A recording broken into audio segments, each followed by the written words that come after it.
In downtown Los Angeles, a weary homeless veteran was about to face humiliation at the hands of authority.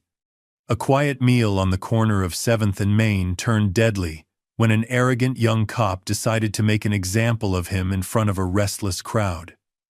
James Connor wasn't your typical drifter. For 12 years, he was a Marine in the 3rd Battalion, 5th Marines, known for surviving brutal campaigns and earning a Bronze Star and Purple Heart. When Officer Derek Mills mocked his service, scattered his belongings, and struck him down, he had no idea a silent witness was already rising from the crowd. Chuck Norris, veteran, martial artist, and living legend, stepped in with calm precision, his intervention sparking a chain of events that would ripple through the city and the department alike. What began as one officer's abuse of power would become a public reckoning. The streets of Los Angeles would never be the same after a homeless veteran and an unexpected guardian showed the city the difference between authority and respect. Before we jump back in, tell us where you're tuning in from. And if this story touches you, make sure you're subscribed, because tomorrow I've saved something extra special for you. The city blazed with light against the night sky, a constellation of neon and street lamps stretching between glass towers. Downtown pulsed with Friday night energy couples laughing outside restaurants, college students drifting between bars, street musicians competing with traffic noise. Food carts lined the busy intersection of 7th and Main, their savory aromas cutting through exhaust fumes and perfume. Vendors called out to passers-by, voices rising and falling in the urban symphony. At the corner, Miguel's taco stand was doing steady business. His weathered hands moved with practiced efficiency, slicing meat, sprinkling cilantro, squeezing lime wedges. Though surrounded by chaos, his movements remained unhurried, deliberate. A man approached, not a customer, but a familiar presence. He moved with subtle military precision despite his ragged appearance. Back straight, shoulders squared, even as his clothes hung loose on his frame. "Evening, James," Miguel said warmly, already preparing a foil-wrapped package. James nodded, his weathered face creasing slightly. "Evening." Just one word, but delivered with quiet dignity. Miguel pressed the warm parcel into James's calloused hands. "Extra salsa tonight," he said, the way one might announce a gift. "Cold front coming through. Something hot helps." James accepted with a slight nod that spoke volumes. Their exchange required few words. They'd developed a language of small gestures over months. To casual observers, James was just another homeless man, invisible among the downtown crowd. But Miguel knew better. The faded military tattoo on James's forearm, the way he said, "Sir," and "Ma'am," to everyone. The 1,000-yard stare that sometimes overtook him when sirens wailed too close. "Thank you," James said, reaching into his pocket for the few coins he had. Miguel waved them away. "On the house. Just like yesterday." He lowered his voice. "And tomorrow." James didn't argue. Pride could be put aside when necessary. He'd learned that lesson after 3 tours overseas. Instead, he offered something more valuable than money: respect. He straightened, shoulders back, and gave Miguel a subtle nod that carried the weight of his military past. Not far from the taco stand, a cafe table sat occupied by a solitary figure. Most wouldn't have noticed him. He seemed to prefer it that way. Chuck Norris sat quietly observing the street, nursing a black coffee. His presence was understated yet unmistakable to anyone paying attention. The weathered face, the watchful eyes, the perfect stillness amid urban chaos. He wore a simple dark jacket, jeans, and boots, nothing flashy, nothing calling for attention. Years of discipline had taught him to blend in when needed, to become part of the background until action was required. His gaze drifted to James. Recognition flickered in Chuck's eyes, not of the man personally, but of what he represented. The bearing, the haunted focus, the discipline that survived whatever battles had left their marks. Chuck had seen that look before, in friends who'd served, in men who carried wars within them long after returning home. The night flowed around them all, Chuck watching, James eating his meal with methodical precision, Miguel serving other customers. Nearby, a group of college students laughed too loudly outside a sports bar, spilling drinks and stories onto the sidewalk. A couple argued in hushed tones by a parking meter. Two businessmen hurried toward a late meeting. Normal urban tapestry, threads crossing without entanglement. Until the police cruiser rolled to a stop at the curb. Officer Derek Mills emerged like he owned the street. Young, fit, with a swagger that demanded attention. His uniform was pristine, badge gleaming under streetlights, belt heavy with equipment that jingled faintly as he moved. Derek had been on the force just 18 months, but carried himself with the confidence of someone with far more experience. "Keep it moving, folks," he called to a group of teenagers lingering near a storefront. His voice carried unnecessarily loud, designed to draw eyes. No loitering. The teens muttered, but dispersed. Derek watched them go with a satisfied smirk, then scanned the street for his next target. His gaze settled on James. At the cafe table, Chuck Norris set his coffee down slowly. Something in the officer's posture caught his attention. The subtle coiling of someone looking for confrontation. Chuck had seen it countless times, in dojos, in competition, in bars where young men wanted to prove themselves. He didn't move, but his awareness sharpened. Officer Mills strolled toward James, hand resting casually on his baton. "Evening," he said, voice carrying to nearby pedestrians. Several people slowed, sensing the theatrical edge in his tone. "Enjoying our sidewalk accommodations?" James looked up calmly. "Good evening, officer." His voice was steady, neither confrontational nor submissive. He folded the foil wrapper carefully and placed it in a nearby trash can. "ID," Derek said, extending his hand. James reached slowly into his jacket, movements deliberate to avoid misinterpretation. He produced a worn VA identification card and handed it over. Derek glanced at it dismissively. "James Connor," he read aloud. "Fancy yourself a soldier, huh?" He handed the card back with 2 fingers, as if reluctant to touch it. "Marine Corps. 12 years." James answered simply.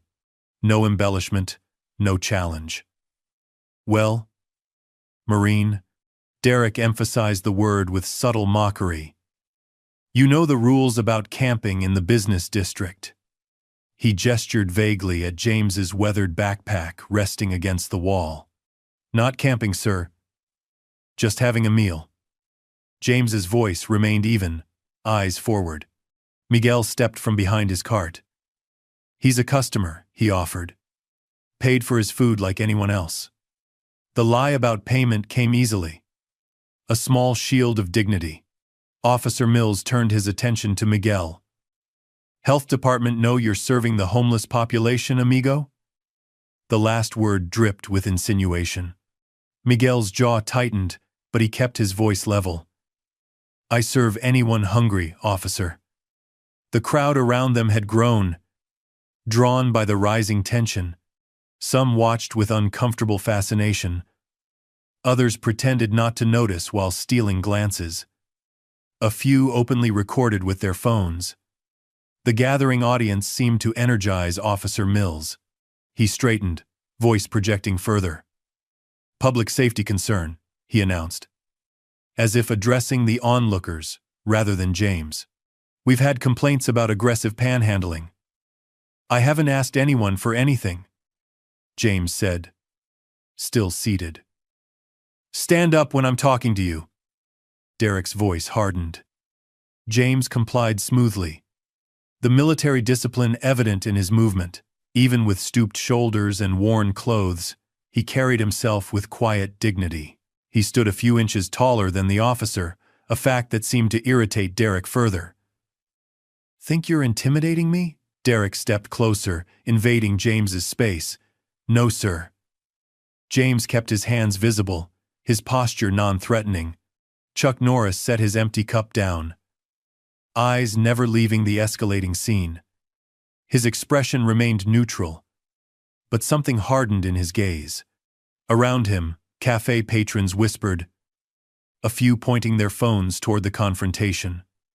Officer Mills circled James like a predator, playing to his growing audience. "You know, we get calls about you people all the time. Scaring away, paying customers, making the area look bad." He gestured to James's worn clothing. "Making the whole neighborhood smell bad, too." A few uncomfortable laughs rippled through the crowd. Others exchanged uneasy glances. James remained silent, eyes forward. "Nothing to say for yourself?"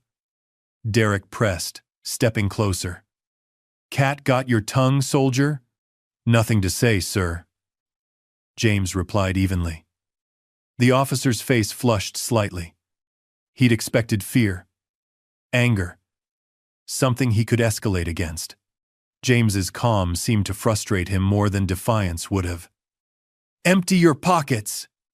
Derek demanded, loud enough for everyone to hear. James began to comply, methodically removing the few possessions he carried. Some coins, a folded photo, yellowed with age, a worn lighter, his VA card. Derek picked up the photo with the tip of his pen. It showed a younger James in uniform, standing beside a woman and small child. "Family abandon you? Or did you abandon them?" he asked. Voice casual, but cruel. Something flickered across James's face, the first crack in his composure. His fingers twitched slightly, but he kept his hands open, visible. Miguel stepped forward again. "That's enough, officer. He's not causing any trouble." "Step back," Derek snapped. "Unless you want me checking your permit situation." Chuck Norris stood. The movement was unhurried, yet somehow drew attention, despite its quietness. Several heads turned, conversation pausing as recognition dawned on nearby faces. Chuck didn't speak or approach. He simply stood, watching, his presence suddenly impossible to ignore. Officer Mills, focused on James, hadn't noticed. He prodded James's backpack with his boot. "What's in here? Drugs? Booze?" "Just my things, sir." James's voice remained steady, though tension had crept into his shoulders. "We'll see about that." Derek unzipped the backpack roughly, upending it onto the sidewalk. A thin sleeping roll, a change of clothes, a dog-eared paperback, and a small metal box tumbled out. Derek kicked at the items casually, spreading them across the dirty concrete. The metal box popped open. Inside lay military medals, a Purple Heart, a Bronze Star, campaign ribbons from Iraq and Afghanistan. A murmur ran through the watching crowd. Someone whispered, "Holy shit, he's for real." Derek hesitated, just a fraction, then doubled down. "Nice props," he said, though his conviction wavered. "You buy these online, or at a surplus store?" James finally reacted, kneeling to gather his medals. "They're mine," he said, voice still controlled but tighter. "Earned them." "Sure you did." Derek placed his boot over the Bronze Star. "I'm gonna need you to move along now. This isn't a shelter." James looked up, meeting the officer's eyes directly for the first time. "I'll go, sir. Just need my property." "Are you giving me orders?" Derek leaned down, voice dropping dangerously. The crowd had grown larger. Phones recorded from every angle. The tension had become palpable, a wire pulled too tight. In the cafe area, Chuck Norris watched with unblinking focus. He hadn't moved since standing, hadn't spoken, hadn't drawn attention to himself. But something had changed in his posture, a subtle shift from observation to readiness. The night air crackled with the promise of something about to break. Officer Derek Mills stood over James, boots still planted firmly on the Bronze Star medal. His hand rested on his belt, fingers drumming near his baton. The crowd had formed a loose semicircle around them, spectators to the unfolding drama. Some filmed openly, phones held high. Others watched with uncomfortable fascination, caught between voyeurism and concern. "I asked if you were giving me orders," Derek repeated, leaning further into James's space. His voice carried theatrical menace, designed to be overheard. James remained kneeling, eyes on his scattered possessions. "No, sir. Just requesting my property." "Requesting?" Derek mimicked, drawing a few nervous laughs from the crowd. "Very official. Very military." He ground his heel slightly, pushing the metal against the concrete.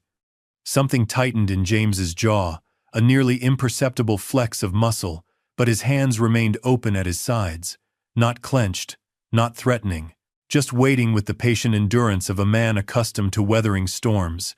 Miguel stepped forward again, plastic spatula still in hand. "Officer? Please? He's done nothing wrong." Derek's head snapped toward him. "Stay out of this, unless you want trouble." His hand patted his duty belt meaningfully. "I'm handling a situation here." From his position near the cafe, Chuck Norris watched with absolute focus. He hadn't moved since rising from his seat, hadn't called attention to himself, but those closest to him had fallen silent. Sensing something in his stillness, the coiled readiness of a man who understood precisely what he was witnessing. "Stand up," Derek ordered James. "Now." James rose smoothly, military bearing evident despite his worn clothing. He stood at parade, rest feet, shoulder width apart, hands clasped behind his back. Not threatening, not submissive, just disciplined. The officer circled him again, playing to his audience. "You know what I see here?" he asked loudly. "I see a guy who couldn't cut it. Couldn't handle civilian life." He gestured theatrically at James's appearance. "So, now, what expect special treatment because you wore a uniform once?" A ripple went through the crowd, discomfort from some, ugly encouragement from others. Someone called out, "Leave him alone, man." But the voice was quickly hushed by those eager for escalation. "Nothing to say for yourself?" Derek pressed, stopping directly in front of James. "All that military discipline, and you end up here?" He waved his hand dismissively at the sidewalk, the scattered possessions. James met his gaze evenly. "Everyone has their battles, sir." "Sir," Derek repeated with a sneer. "I'm not your commanding officer. I'm the guy telling you to get moving before I run you in for vagrancy." "Just need my things first," James said quietly. "Your things." Derek nudged the paperback with his boot. "This trash?"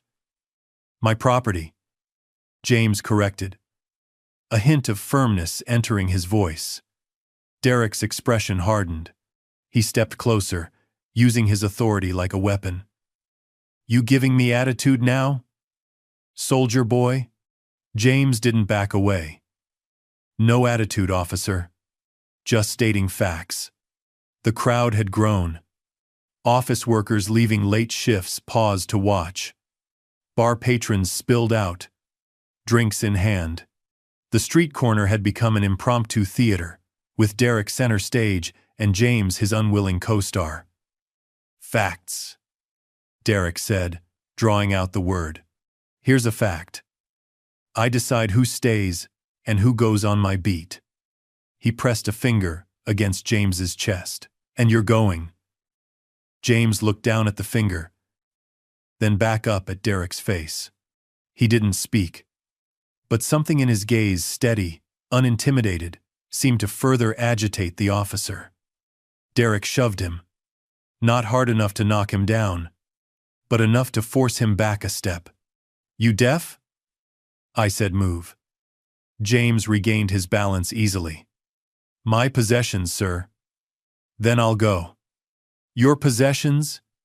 Derek mocked. He bent down and picked up the photo of James's family. "This what you care about? This why you're giving me trouble?" He held it up to the light, examining it with exaggerated interest.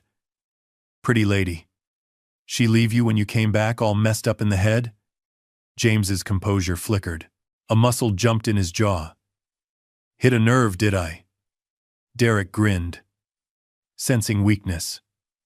"What happened to them?" "They realize what a loser you turned out to be. They died," James said quietly. "Car accident. While I was deployed." A hush fell over the immediate crowd. Even those hungry for conflict seemed momentarily sobered.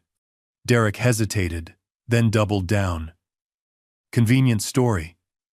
He let the photo drop to the ground. "Pick up your shit and get out of my sight." James knelt again, reaching for the photo first. As he did, Derek's boot came down on his outstretched hand, not crushing, but pinning it against the concrete. "I don't think I dismissed you yet," Derek said. Voice low, but carrying. Pain flashed across James's face, quickly controlled. He didn't pull away. "Please. Remove your boot, officer," he said. Each word precise. "Or what?" Derek leaned slightly more weight onto his foot. "You'll do what exactly?" The crowd's mood shifted. Some called out protests. Others filmed more intently. A few looked away, uncomfortable with their own complicity as spectators. Chuck Norris took one step forward. Just one. His movement was unhurried, almost casual, but it cut through the chaotic energy of the scene like a blade. Heads turned. Whispers spread. Recognition rippled outward, like a stone dropped in still water. "Is that? Holy shit. Chuck Norris?" Derek, caught up in his performance, hadn't noticed. He ground his heel slightly on James's hand. "I asked you a question, soldier. What are you gonna do about it?" James remained perfectly still, eyes locked on Derek's. "Nothing, sir. That's the point." Derek blinked, momentarily thrown off script. "What? The difference between us?" James said quietly. "I was trained when to fight. You weren't trained when not to." Anger flashed across Derek's face. He removed his boot from James's hand, only to deliver a sharp kick to his shoulder that sent the veteran sprawling backward. "That's assaulting an officer," Derek announced loudly, hand moving to his baton. Resisting. The crowd erupted in contradictory shouts. "He didn't do anything! We're all filming this." "That's bullshit, man." James had caught himself with military reflex, already back on one knee. A lesser man might have fought back or fled. He did neither. He simply looked up at Derek with quiet assessment, as if cataloging the officer's actions rather than reacting to them. Telling and preparing this story took us a lot of time. So if you are enjoying it, subscribe to our channel. It means a lot to us. Now, back to the story. Derek unclipped his baton, extending it with a metallic snap that cut through the noise. "On your stomach. Now." His voice carried the dangerous edge of a man who knew he'd gone too far and saw no way back except forward. Miguel had abandoned his food cart entirely, moving to stand near James. "This is wrong," he said.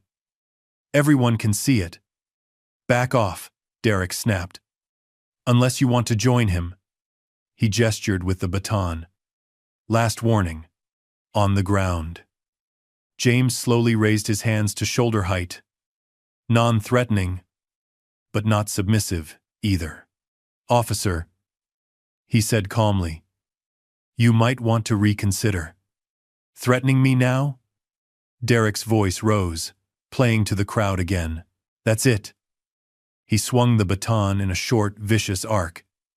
James moved with surprising speed, not to attack but to block, deflecting the strike with his forearm. The impact made a dull sound that carried across the now silent street corner. Derek's eyes widened in surprise, then narrowed in fury. He drew back for another swing. The crowd's attention had shifted. Not to James or Derek, but to the figure moving through their midst with unhurried purpose. Chuck Norris walked forward, his steps measured and calm. He didn't rush, didn't shout, didn't call attention to himself. Yet the crowd parted before him like water around the prow of a ship. Conversations dying mid-sentence. Phones turning to capture his approach. Derek, focused on James, hadn't noticed the change in the crowd's energy. He raised the baton higher, prepared to bring it down with greater force. "I wouldn't," came a quiet voice behind him. Derek froze, baton still raised. He turned slowly. Chuck Norris stood just a few feet away, hands relaxed at his sides. His expression was neutral, his posture casual. Yet something about his presence filled the space between them, a tangible sense of controlled power that needed no demonstration. "Step back, civilian," Derek said, but the authority had drained from his voice. Chuck didn't move. His gaze flicked briefly to James, noting the military bearing, the calm in crisis, then back to Derek.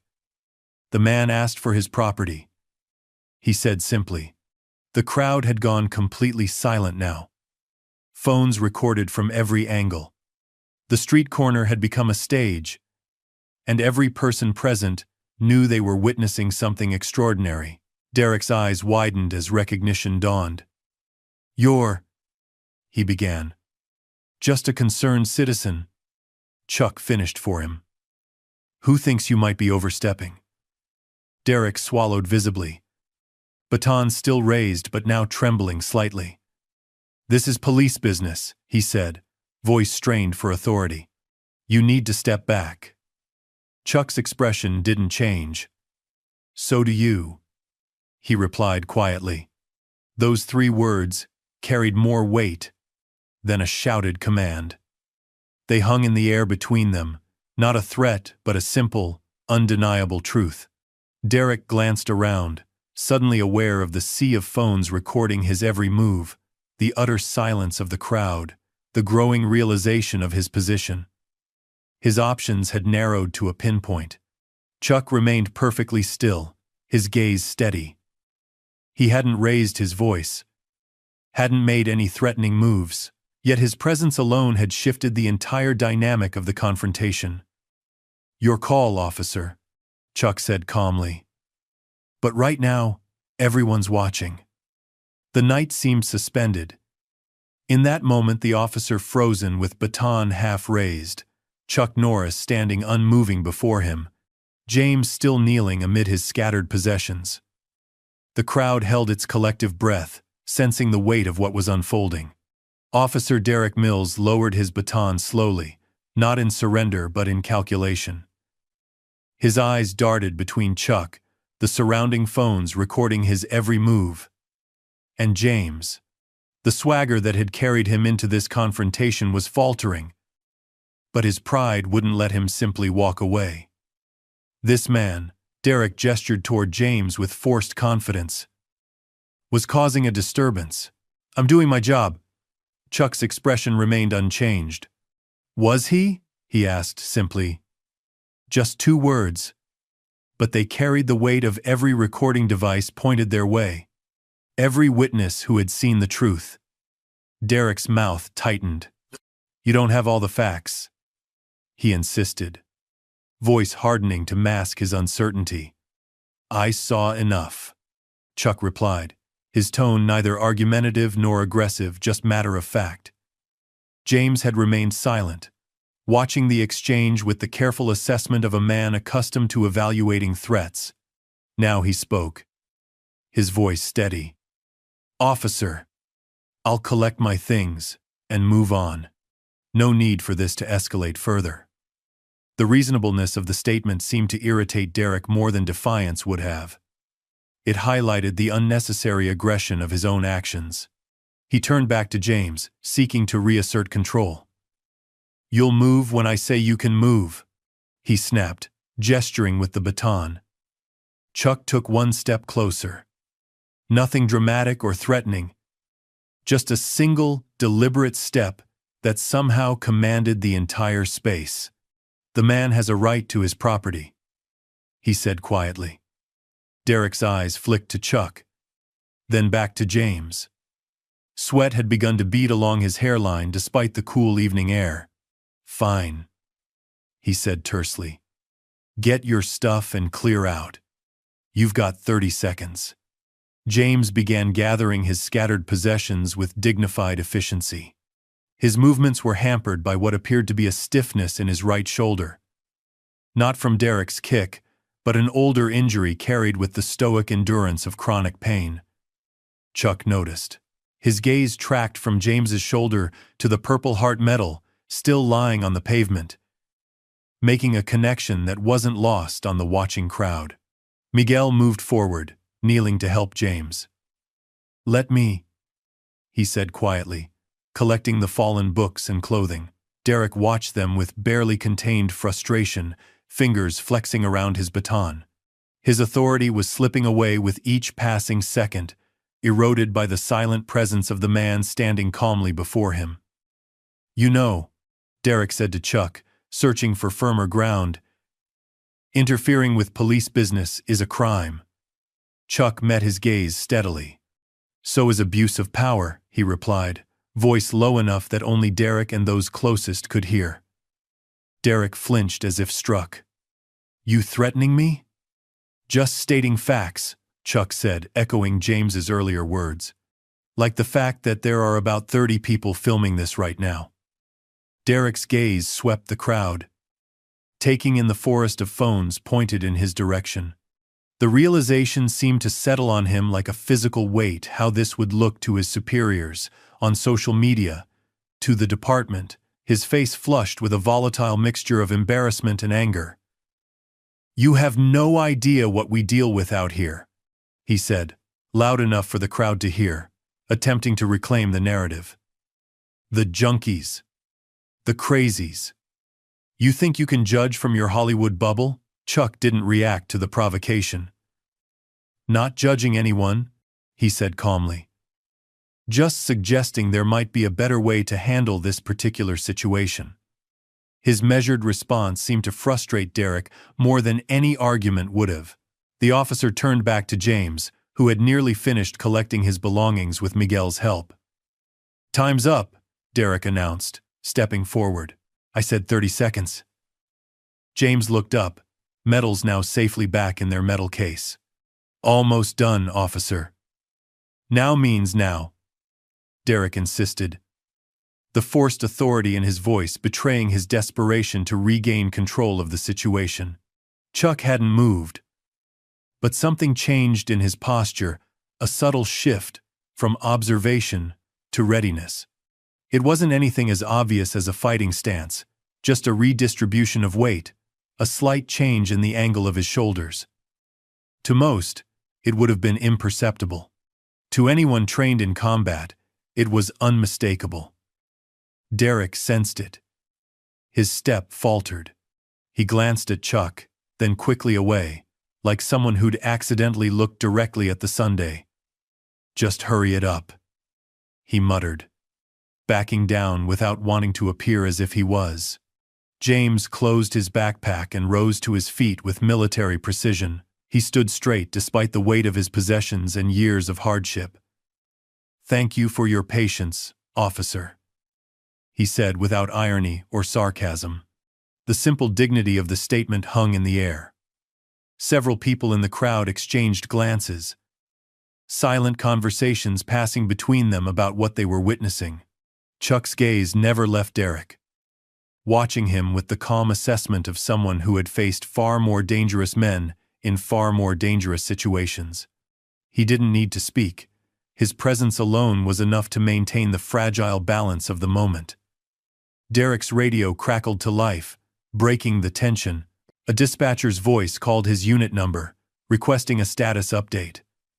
He reached for it with obvious relief, grateful for the interruption. "Unit responding," he said, turning slightly away from the confrontation. "Situation under control at 7th and Main." The lie hung obvious in the air. Nothing was under his control anymore. And everyone present knew it. As Derek spoke into his radio, Chuck took the opportunity to approach James. His movement was casual, unhurried, as if they were simply two strangers meeting on a street corner. "Marine?" Chuck asked quietly. James nodded. "Yes, sir. 3rd Battalion, 5th Marines." Chuck extended his hand. "Chuck Norris. Served in the Air Force myself. Not the same kind of action you saw, I'd imagine." James took his hand with genuine respect, recognition dawning in his eyes. "Honor to meet you, sir." "The honor's mine," Chuck replied, and meant it. The simple exchange carried more weight than any dramatic confrontation could have. In that moment, with that handshake, Chuck had acknowledged what Derek had tried to diminish: the worth and dignity of the man behind the worn clothes and weathered face. Derek finished his radio call and turned back to find Chuck and James shaking hands. His expression darkened. The gesture had further undermined his authority, drawing an unspoken contrast between respect freely given and respect demanded through intimidation. "We done here?" Derek asked tersely, attempting to reclaim control of the situation. "Because there are actual crimes happening while we're standing around." Chuck turned to him calmly. "I believe we are," he said. "The gentleman has his belongings and is prepared to move on." Situation resolved. Derek bristled at Chuck's matter-of-fact tone.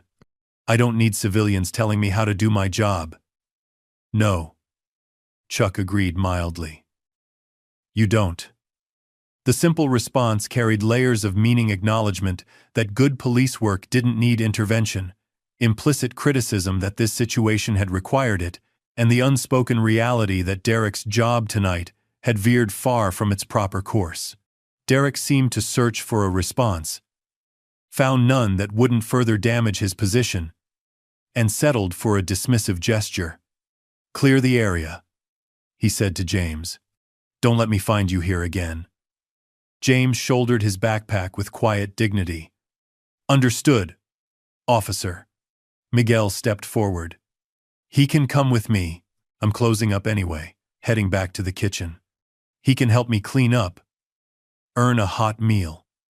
The offer was delivered casually, but everyone present recognized it for what it was: a small act of resistance, reclaiming James's agency and worth. Derek looked like he wanted to object but couldn't find reasonable grounds. "Whatever," he muttered. "Just clear the corner." The crowd began to disperse, though many lingered, phones still recording, unwilling to miss whatever might happen next. The confrontation had evolved into something more complex, a standoff, not of physical force but of moral authority. Chuck hadn't moved, his presence a quiet anchor in the shifting dynamics of the scene. He stood not as a celebrity or action hero, but as a witness, someone whose gaze couldn't be avoided or dismissed. Derek seemed increasingly aware of this scrutiny. He clipped his baton back onto his belt with forced casualness. "I need to get back on patrol," he announced to no one in particular. "Of course," Chuck replied evenly. "Important work." Derek couldn't tell if the comment was sincere or subtly mocking. He chose to take it at face value, grasping for any dignity he could salvage from the situation. "Stay out of trouble," he said to James with a final attempt at authority. James nodded. "Always try to, sir." Derek turned to leave, then paused. unable to resist a parting shot. "You know, not everyone with a sob story deserves special treatment," he said, loud enough for nearby onlookers to hear. "Some people are on the streets because of their own bad choices." Chuck's expression didn't change, but something shifted in his eyes, a hardening. A focus that seemed to cut through Derek's bravado like a laser through paper. "True," Chuck replied, his voice calm but carrying. "Some people make bad choices, like how to use the authority they've been given." The words landed with precision. Derek's face flushed again, but he had no ready response. With a final glare, he turned and strode back toward his patrol car, shoulders rigid with wounded pride and simmering anger. As Derek retreated, the tension in the air began to dissolve. People lowered their phones, conversations resumed. The urban rhythm began to reassert itself. But something had changed, a ripple had spread through the gathered crowd, a shared recognition of what they had witnessed. Miguel approached Chuck, extending his hand. "Thank you," he said simply. "Not everyone would have stepped in." Chuck shook his hand firmly. Most would have given the chance. He glanced around at the dispersing crowd. Sometimes people just need someone to go first. James stood nearby, backpack secured, dignity intact despite everything. He offered a crisp nod to Chuck, one veteran to another, an acknowledgement deeper than words. Chuck returned the gesture with equal respect. No speeches, no dramatic declarations, just quiet recognition between men who understood the difference between true strength and its hollow imitation. As the night continued around them, Officer Derek Mills sat in his patrol car, hands gripping the steering wheel too tightly, face still flushed with humiliation. The encounter had left him shaken in ways he couldn't fully articulate.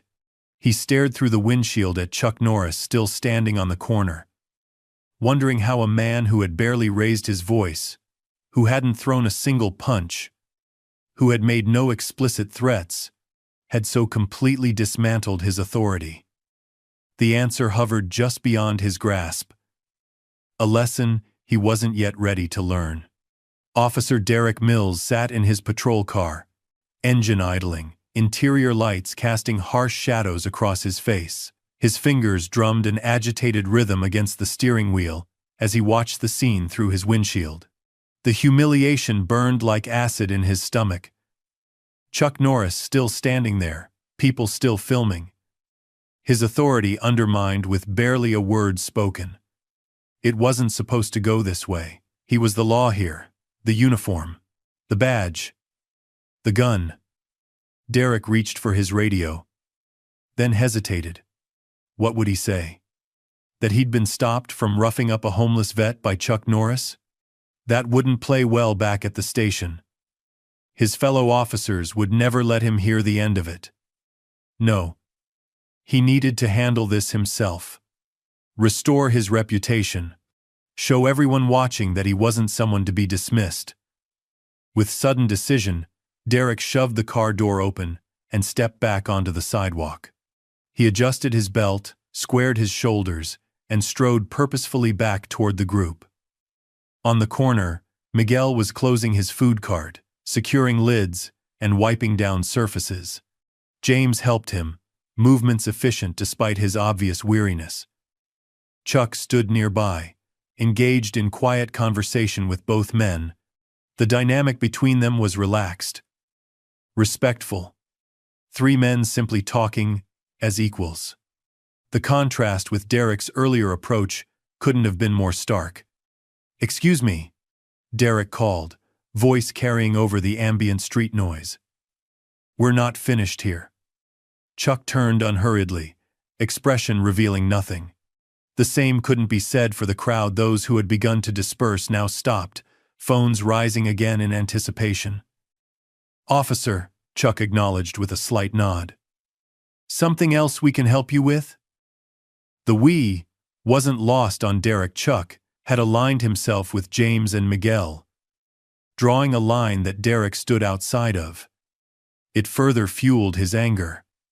Actually, Derek said, stopping a few feet away, I've been thinking about potential charges here. He directed his words at James but kept his eyes on Chuck. Obstruction. Resisting. Maybe even assaulting an officer.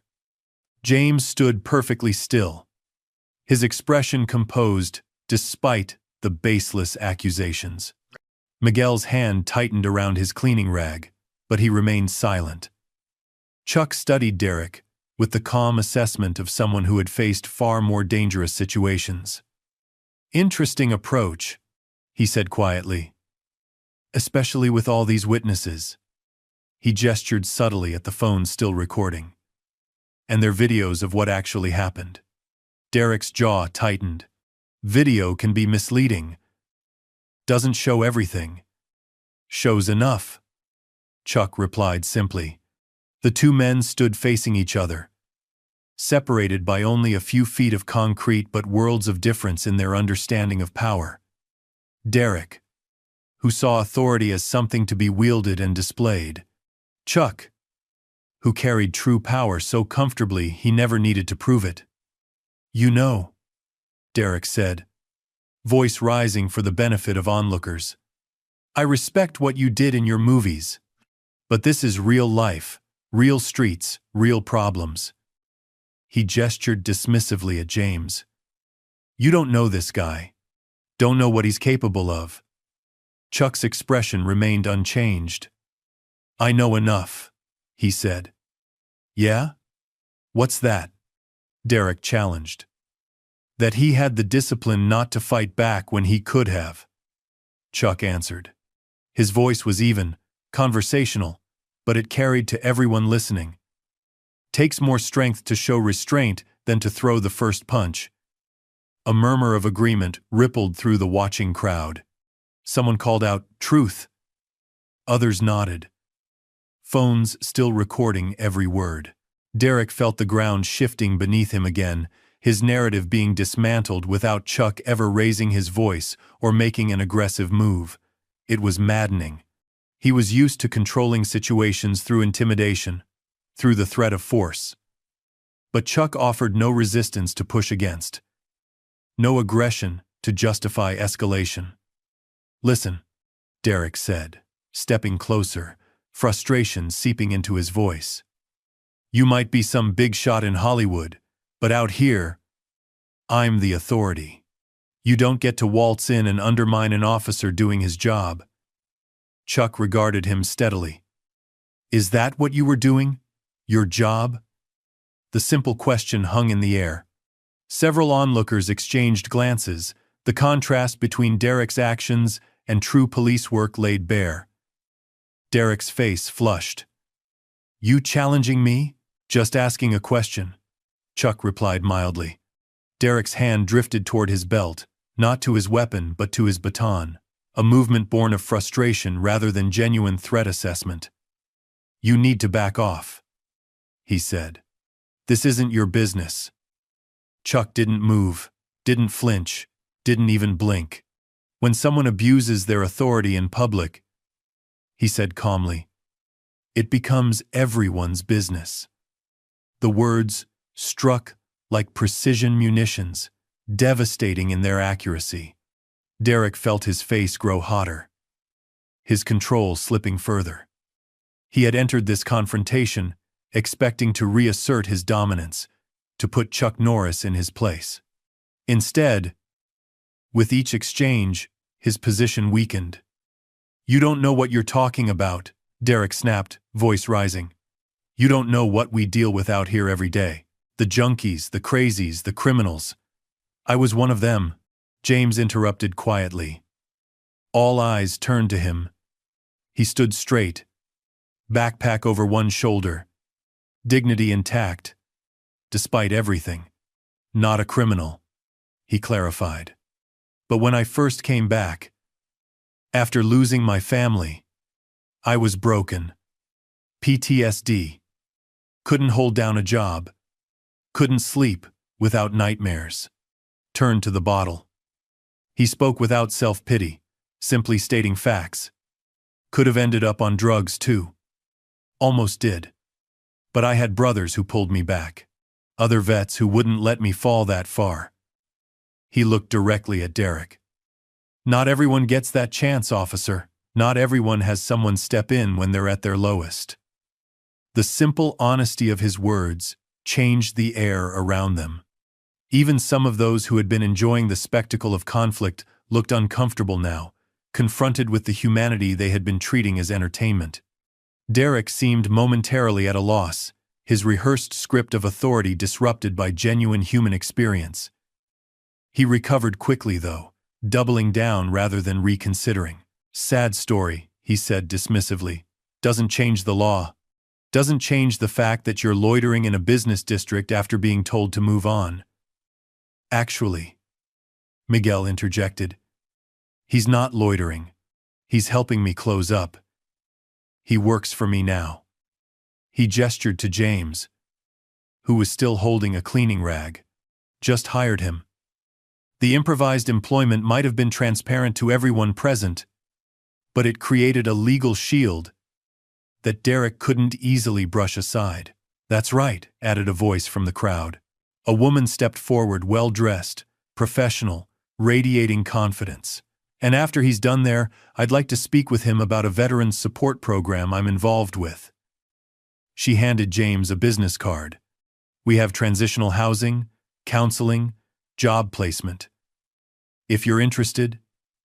James accepted the card with a surprised nod. Thank you, ma'am. The woman smiled, then turned a cooler gaze to Derek. I'm also on the Civilian Oversight Committee for the Police Department. I'd be very interested in discussing tonight's events with your commanding officer. Derek's expression froze. The situation was spiraling further beyond his control with each passing moment. What had begun as a simple assertion of authority over someone he perceived as powerless had evolved into something that could potentially threaten his career. He might have backed down then, cut his losses, but pride wounded, dangerous pride pushed him forward instead. Fine, he said tersely. He can work here, but when you're done, he pointed at James, you better be nowhere near this district. He turned to Chuck. And you should mind your own business before you find yourself in trouble. It was a weak threat, delivered without conviction, and everyone present knew it. Chuck didn't respond immediately. He studied Derek for a long moment, seeing beyond the uniform to the insecurity beneath. You know, Chuck finally said, voice low enough that Derek had to lean slightly forward to hear, I've met a lot of men with authority in my time. Military commanders, police chiefs, world leaders. He paused. The ones who actually deserved respect never had to demand it. The words hit with precision. Derek's face went rigid, jaw clenching tight enough to strain the muscles in his neck. You threatening me? He demanded, voice slightly higher than he intended. Chuck shook his head slowly, just sharing an observation. Derek's hand moved to his baton again, fingers wrapping around it as if seeking reassurance. The movement wasn't lost on Chuck, whose gaze tracked the motion without alarm. I wouldn't, he said quietly. Two simple words, delivered without emphasis. Not a threat, just advice. Derek's fingers tightened on the baton, knuckles whitening.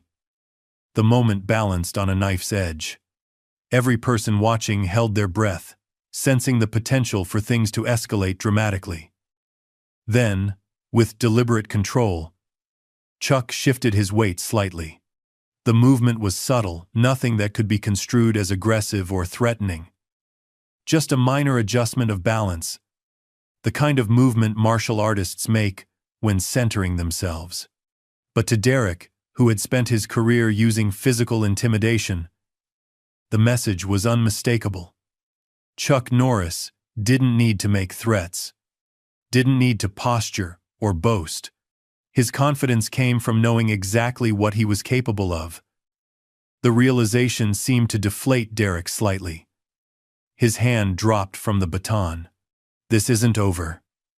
he muttered, the words sounding hollow even to his own ears. It could be, Chuck replied evenly. Your choice.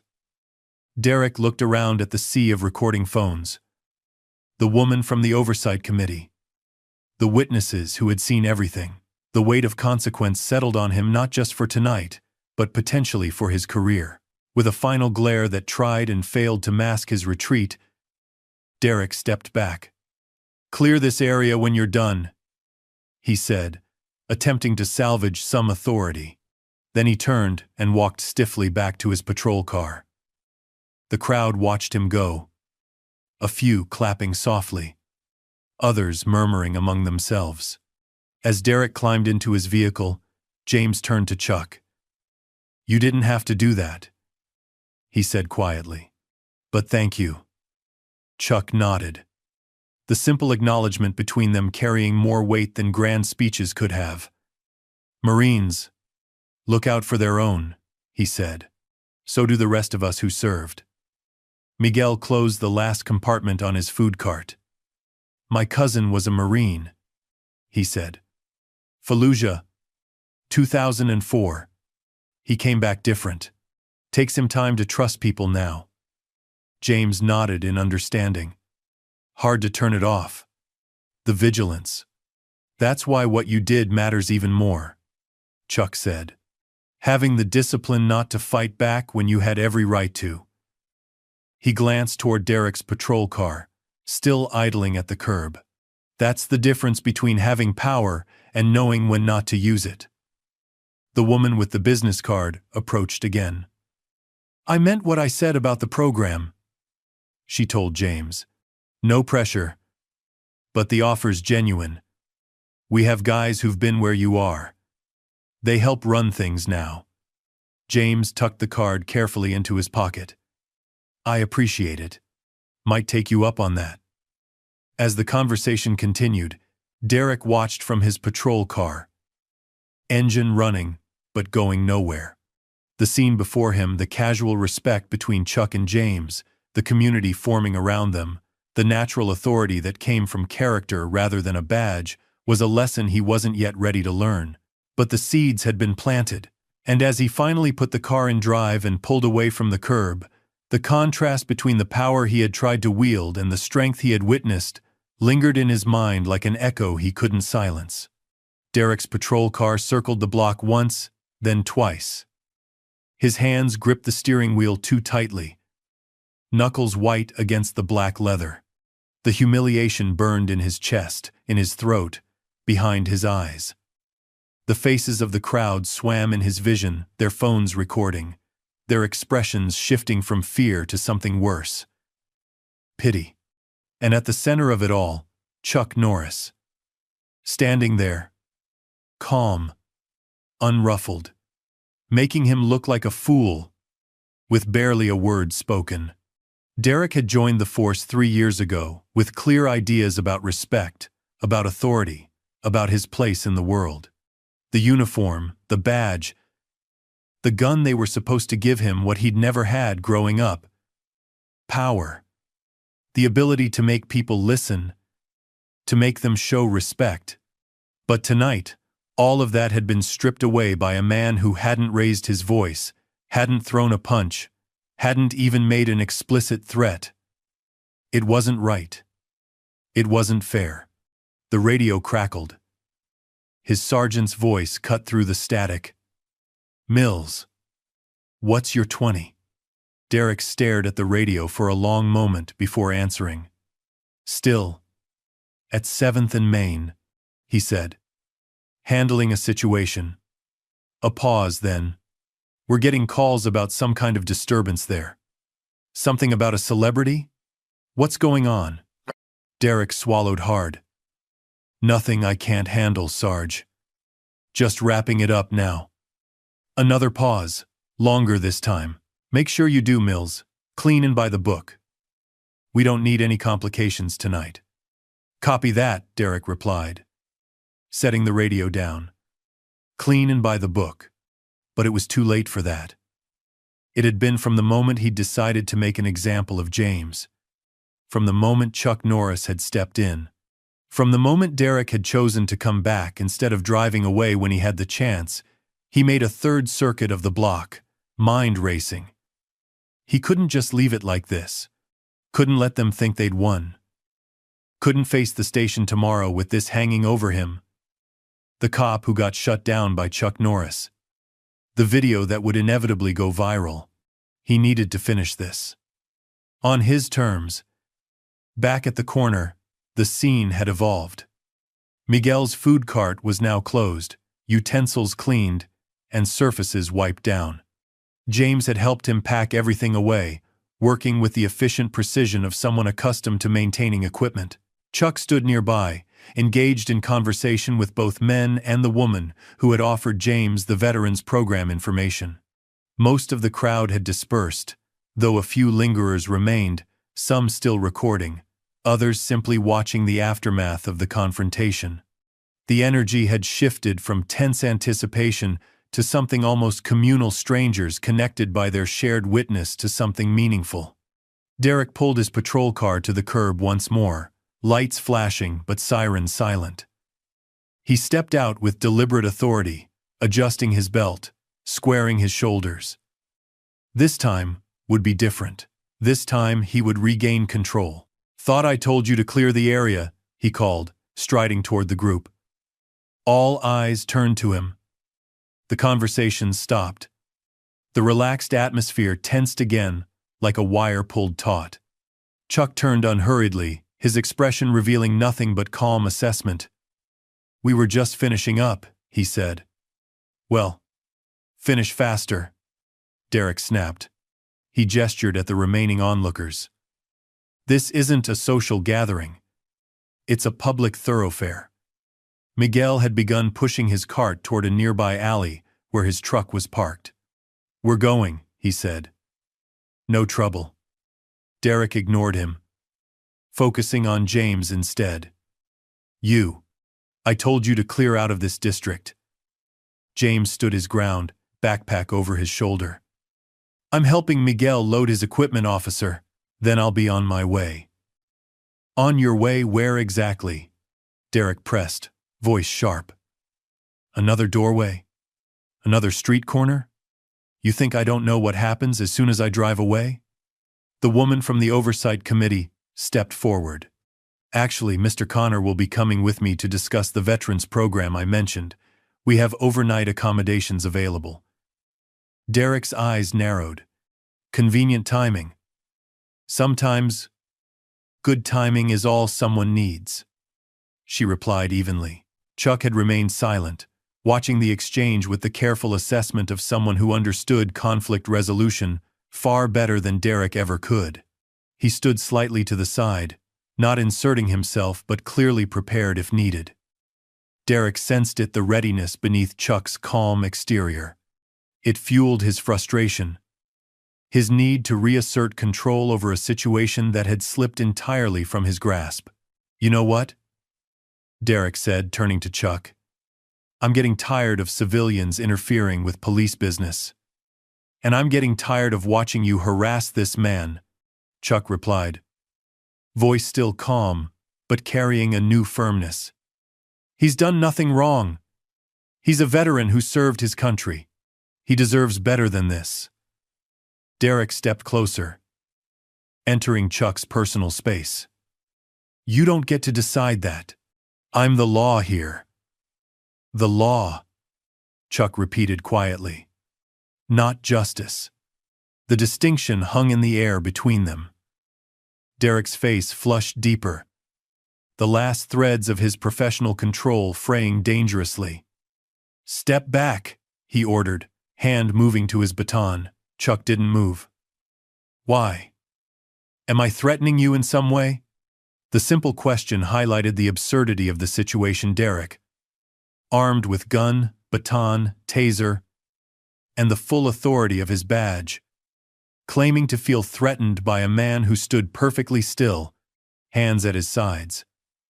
"I said, step back," Derek repeated, unclipping his baton and extending it with a metallic snap. A collective intake of breath from the onlookers. Phones raised higher. The woman from the oversight committee spoke urgently into her own phone, describing the situation to someone on the other end. James moved forward, placing himself between Derek and Chuck. "Officer," he said calmly, "there's no need for this. We're leaving peacefully. Get out of the way," Derek ordered, gesturing with the baton. "No, sir," James replied quietly. "I don't think I will." The simple refusal delivered without aggression, without disrespect, but with absolute firmness, seemed to push Derek over some internal edge, his face contorted, frustration and wounded pride overriding training and judgment. "That's it," he snarled. "On the ground. Now. Both of you." Neither man moved. They stood side by side now. Chuck and James. Different in so many ways, but united in this moment by a shared understanding of when to stand firm. "Officer Mills." The sharp call came from down the street. Derek turned to see his sergeant approaching rapidly, face set in a hard mask of professional concern. Behind him, 2 more patrol cars pulled to the curb, lights flashing. "Stand down, Mills," the sergeant ordered, closing the distance. "What the hell is going on here?" Derek's grip on the baton tightened. "Handling a disturbance. Sarge." These individuals were resisting lawful orders to disperse. The sergeant took in the scene with one quick sweep, the closed food cart. James with his backpack, the small crowd with their recording phones, and Chuck Norris standing calmly amid it all. "Doesn't look like much of a disturbance to me," he observed dryly. He nodded respectfully to Chuck. "Mr. Norris. Unusual to see you in our district." "Just passing through," Chuck replied. "Witnessed something I thought needed attention." The sergeant's expression tightened. He turned back to Derek. "We'll discuss this back at the station. For now, return to your vehicle." "But Sarge," Derek began. "That's an order, Mills." The sergeant cut him off. "Now." Derek stood frozen for a moment, baton still in hand, face flushed with anger and embarrassment. The situation had slipped completely beyond his control, his authority stripped away in front of the very people he'd been trying to impress with it. In that moment, something broke inside him. Not his pride that had been wounded but remained intact. What broke was the thin veneer of professional restraint, the last tether holding back his raw frustration. "You know what?" he said, voice rising. "No. I'm tired of this. Tired of these people thinking they can disrespect an officer and get away with it." The sergeant's expression hardened. "Mills, stand down. That's a direct order." But Derek was beyond orders now. He turned back to James, baton raised. "On the ground. Last warning." The moment hung suspended in time, Derek with his baton raised, James standing firm but non-aggressive, Chuck watching with calm readiness, the sergeant moving forward with alarm evident on his face, onlookers frozen in anticipation of what might happen next. Then Derek lunged forward, swinging the baton in a short, vicious arc, aimed at James's shoulder. What happened next occurred so quickly that many of the onlookers would later debate exactly what they'd seen, reviewing their videos frame by frame in slow motion. Chuck moved. Not dramatically. Not with any flashy technique from his action films. Just a simple, efficient interception, stepping slightly forward, his arm rising to block Derek's strike with textbook precision. The baton connected with Chuck's forearm instead of James's shoulder, the impact making a solid sound that carried across the now silent street corner. Derek's eyes widened in shock. He hadn't expected the block, hadn't adjusted his balance for the interrupted momentum. He stumbled slightly, off balance. Baton still gripped tightly. Chuck didn't counterattack, didn't strike, didn't throw Derek to the ground. as he easily could have. He simply maintained the block, creating a barrier between the baton and James. "That's enough," Chuck said quietly. Derek stared at him, shock giving way to renewed anger. He pulled the baton back, readying for another swing. Before he could complete the motion, the sergeant was there, gripping his arm firmly. "Mills, stand down." But Derek was beyond reason now. He tried to shake off the sergeant's grip, eyes still locked on Chuck. "Get off me, Officer Mills," the sergeant said, voice sharp with command. "You are suspended. Effective immediately. Hand over your badge and weapon. Now." The words seemed to penetrate Derek's fog of anger. He froze, baton still raised, the reality of what he'd done, what he'd been about to do, finally breaking through his rage. "Sarge," he began, voice suddenly uncertain.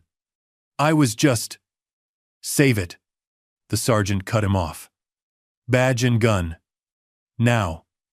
The street corner had gone completely silent. Even the ambient city noise seemed muted, as if the urban environment itself were holding its breath. Every person present understood they were witnessing something profoundly significant, not just the end of a confrontation, but possibly the end of a career.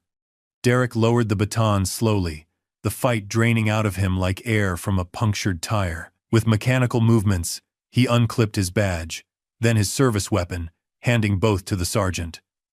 "Report to Internal Affairs at 800 tomorrow," the sergeant said, voice tight with controlled anger. "There will be a full investigation." Derek nodded numbly. All arrogance stripped away, leaving only a young man facing consequences he had never anticipated when his shift began. The sergeant turned to Chuck and James. "I apologize for this incident," he said formally. "We'll take appropriate action." Chuck nodded once, acknowledgement rather than acceptance. "I know you will," he said. "But it's not me who deserves the apology." The sergeant glanced at James, understanding immediately. "Mr. Connor, on behalf of the department, I apologize for Officer Mills's conduct. It doesn't reflect our values or training." James straightened slightly, military bearing evident despite his worn clothing. "Thank you, Sergeant," he said simply. Another officer approached, leading Derek toward one of the patrol cars not as a criminal, but as a fellow officer who had crossed a line that couldn't be uncrossed. As Derek was led away, he glanced back once. His eyes met Chuck's across the distance. Anger still there, but something else too. A glimmer of recognition, perhaps. Understanding that he had been defeated not by superior force, but by superior discipline. Chuck held his gaze steadily, without triumph or mockery. Just the calm assessment of a man who understood the difference between power and strength. The moment passed. Derek turned away, shoulders slumped, and climbed into the patrol car. The sergeant approached Chuck again. "We'll need statements from all of you," he said. "Of course," Chuck replied. As the formal procedures began, officers taking witness statements, the crowd finally dispersing. The immediate drama giving way to the bureaucracy that would follow. James turned to Chuck. "Thank you," he said quietly. "Not just for stopping him, for seeing me as a person, not a problem." Chuck nodded, understanding exactly what James meant. "Marines look out for their own," he said again. "So do the rest of us who served." The woman from the oversight committee joined them. "The offer still stands," she told James. "No pressure. But there's a place for you tonight if you want it. And maybe something more permanent after that." James considered for a moment, then nodded. "I think I'm ready," he said. "Been on my own long enough." As they spoke, Miguel finished securing his cart to his truck. He approached the group, wiping his hands on a rag. "My offer stands too," he said to James. "Need help in the kitchen, 3 days a week." Pays not much, but it's honest work. James smiled, a small expression, but genuine. I'd like that, he said. Thank you. Chuck watched the exchange with quiet satisfaction. No grand speeches. No dramatic declarations. Just small acts of decency, creating ripples that might, in time, change a life. The sergeant returned with forms for them to sign. As Chuck completed his statement, he glanced toward the patrol car where Derek sat, staring straight ahead, future uncertain. What will happen to him? Chuck asked quietly. The sergeant sighed. Investigation. Probably desk duty at best. Termination at worst. Depends on his record, the review board, and how this plays out in the media. He nodded toward the phones that had recorded everything. And it will play out in the media. Chuck nodded thoughtfully. He made bad choices tonight, he said, but maybe he can learn from them. Maybe, the sergeant agreed, though his tone suggested skepticism. Some do, some don't. As the official business concluded, the street corner began returning to normal. Traffic flowed past. Pedestrians went about their evening. The urban rhythm reasserted itself, absorbing the night's events like a stone dropped into water ripples spreading outward, then gradually fading. But for those who had been part of it, something had changed. Something important had been witnessed, a lesson about power, about respect, about the difference between demanding authority and commanding it naturally. As Chuck prepared to leave, James offered his hand one final time. Honor meeting you, sir, he said. Chuck shook it firmly. The honor was mine, he replied, and meant it. Morning light crept across the city, turning glass towers into pillars of fire and shadow. The downtown streets had a different energy now, delivery trucks rumbling between buildings, early commuters clutching coffee cups, street cleaners washing away the previous night's revelry. The urban cycle continued, as it always did, indifferent to individual dramas. At the corner of 7th and Main, Miguel's taco cart was already open, steam rising from the griddle as he prepared for the breakfast rush. His hands moved with the same unhurried precision, the same careful attention to detail. But something had changed since yesterday, a new lightness in his movements, a slight smile playing at the corners of his mouth. Beside him stood James, wearing a clean shirt and jeans that Miguel's wife had insisted on giving him. He worked the second griddle, flipping eggs with the focused concentration of someone determined to do even the simplest task well. Not bad, Miguel commented, nodding at the perfectly cooked eggs. You've done this before. James nodded. Mess duty. Third tour. Our regular cook got hit by an IED. I filled in for 3 months. Miguel accepted this with a simple nod. No prying questions, no uncomfortable sympathy. Just acknowledgement of a shared reality. Military trained my cousin too well, he said, slicing avocados with practiced efficiency. Guy can't even go to a restaurant without scanning for exits, checking sight lines. James's mouth quirked slightly. Hard to turn off, he agreed. They worked in companionable silence for a while, the rhythm of the kitchen creating its own form of meditation. James seemed to relax into it, shoulders loosening, movements becoming more fluid. Saw you got some new clothes, Miguel observed casually. James nodded. Miss Kaplan, the lady from last night, took me to the Veterans Center. They have a whole closet of donations. Clean shower, too. You staying there? For now, James replied. They have transitional housing, counseling, job placement.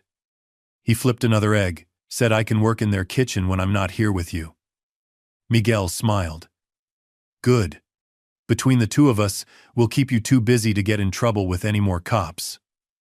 The light joke hung in the air between them, acknowledging what had happened without dwelling on it. James smiled slightly, a small expression, but genuine.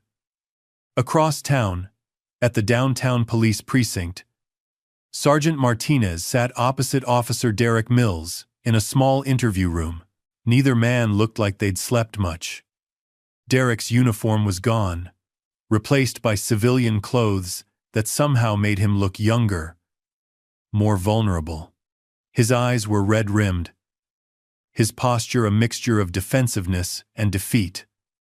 "The review board meets next week," Martinez said, sliding a folder across the table. "Everything's in here: witness statements, body cam footage, civilian videos." "It doesn't look good, Mills."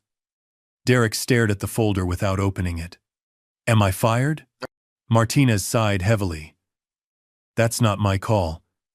But I won't sugarcoat it. You assaulted a civilian with your baton. On video. With Chuck Norris as a witness." He shook his head. "It's about as bad as it gets." Derek's jaw tightened.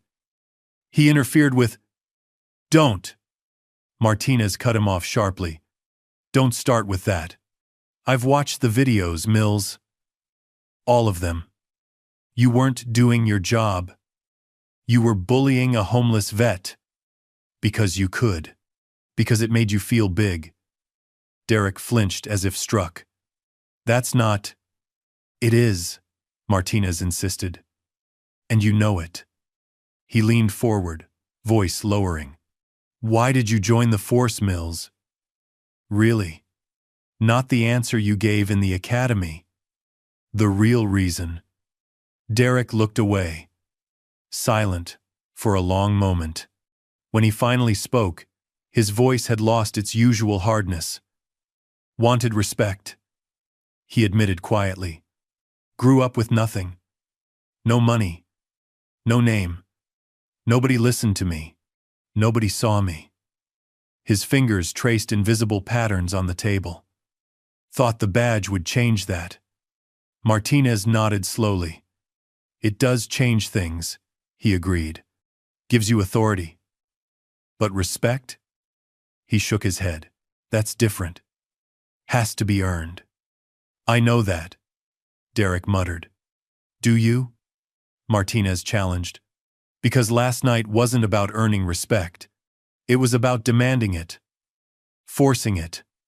And when that didn't work, you escalated. Against an old homeless vet who wasn't threatening anyone." Derek had no answer to that. He stared at his hands, the reality of his actions settling on him like a physical weight. "Here's what I don't understand," Martinez continued after a moment. "You've got decent marks in most areas. No excessive force complaints before this. What happened last night? Why that man? Why that moment?" Derek was silent for so long that Martinez thought he might not answer. When he finally spoke, his voice was barely audible. "He didn't seem afraid of me." The simple admission hung in the air between them. Martinez studied the younger officer's face, seeing beyond the arrogance to the insecurity beneath. "And that bothered you?" Martinez stated rather than asked. That he wasn't intimidated by the uniform. Derek nodded reluctantly. "Everyone else moves when I tell them to. Steps back. Looks down. Shows respect." His voice hardened slightly. "He just stood there. Like I was nothing." Martinez leaned back, understanding dawning in his eyes. "So you escalated. To prove you weren't nothing." Derek had no response to that. The truth of it was too raw, too close to the surface. Martinez sighed heavily. "Mills, respect isn't the same as fear. What you were demanding wasn't respect, it was submission." He tapped the folder. "And when you didn't get it, you were willing to hurt someone to prove a point." "I know I screwed up," Derek admitted, a hint of his old defensiveness creeping back. "But it's not like I'm the only one. You know how it is out there. The streets. The people who don't listen." "Stop." Martinez cut him off again. "Just stop. This isn't about the streets or the job. This is about you, your choices. He leaned forward, eyes locking with Derek's. And until you understand that, nothing changes. Meanwhile, at the Veterans Center, James sat in a small but clean room, his first private space in almost 2 years. The bed was neatly made, military corners out of habit. His few possessions were arranged with precision on the small desk. The metal box containing his medals sat open, the decorations gleaming in the morning light. A knock came at the door. "Group session in 15 minutes, called a friendly voice. "Coffee and donuts in the common room." "Be right there," James replied. He picked up the photo of his family, his wife's smile, his daughter's eyes so like his own, and gently placed it beside the medals.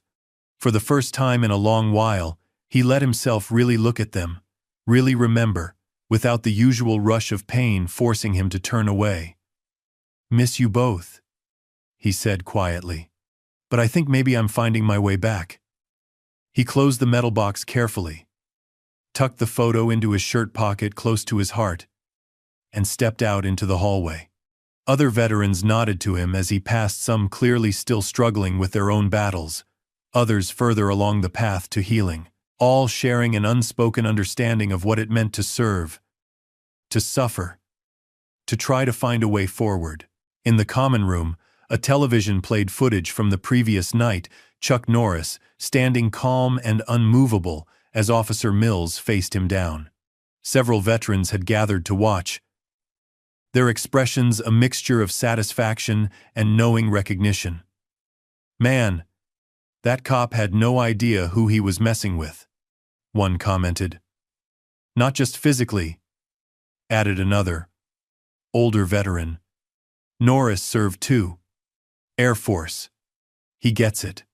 James watched silently, seeing the confrontation from this new perspective, not just as the subject of it, but as one moment in a larger story about power, respect, and what it truly means to serve.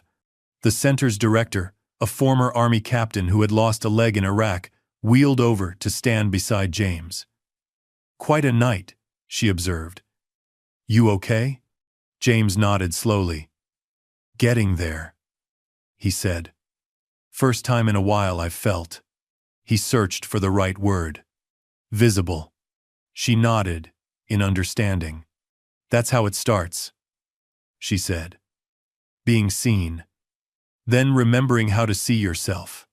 In a quiet coffee shop several blocks away, Chuck Norris sat with Miss Kaplan from the Oversight Committee, reviewing her notes from the previous night's incident. "The department will conduct a full investigation," she was saying. "With all the video evidence, plus witness statements, I don't see how Officer Mills keeps his badge." Chuck sipped his coffee thoughtfully. "Maybe that's not the only possible outcome," he said. She looked up in surprise. "You think he should keep his job? After what he did?" "I think," Chuck replied carefully, "that sometimes people deserve a chance to learn from their mistakes, if they're willing to.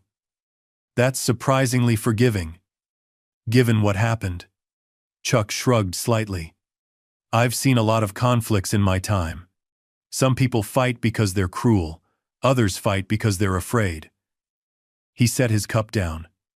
That officer, he was scared. Not of physical danger, but of losing control, losing authority. It came from insecurity, not malice. "Still dangerous," she pointed out. "Absolutely," Chuck agreed. "And there should be consequences. But maybe also a path to becoming better. Not just punishment." As he left the coffee shop, Chuck walked along the same downtown streets that had witnessed the previous night's confrontation. At the corner of 7th and Main, he paused. Miguel's taco cart was doing brisk business, a line of customers waiting patiently. James worked alongside Miguel, serving food with the same disciplined focus he had likely once applied to military operations. Chuck didn't approach, didn't call attention to himself.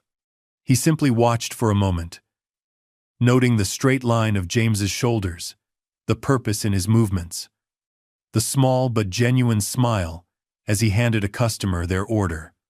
James happened to look up, his gaze meeting Chuck's across the busy sidewalk.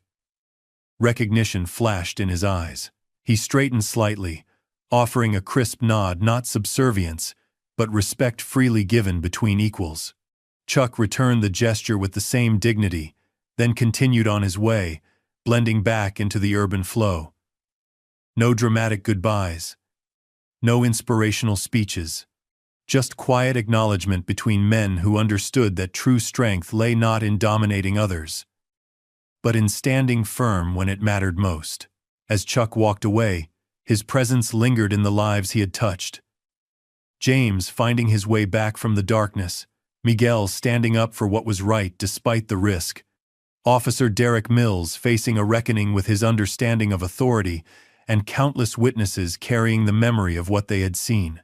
Small ripples spreading outward, changing the pattern of the waters they passed through, continuing long after their source had moved on. Because that is the nature of true influence, not demanding respect through fear or intimidation, but earning it through character and action, not forcing others to bend, but showing them, through quiet example, how to stand tall. And sometimes, in the space between chaos and resolution, all it takes is one person willing to step forward, to stand unmoving in the face of injustice, to remind us all of what courage really looks like. Not in flying fists or shouted threats, but in the calm certainty that right is right, even when it's difficult. Especially when it's difficult. In the end, that was the lesson that lingered long after the night had passed into memory. True strength needs no audience. True respect cannot be demanded. And true courage often speaks most loudly in moments of perfect, disciplined silence. Up next, we have 2 more incredible stories that are waiting for you. Just click the image you want to watch, and it will take you there. If you enjoyed this video, make sure to subscribe. It would mean a lot.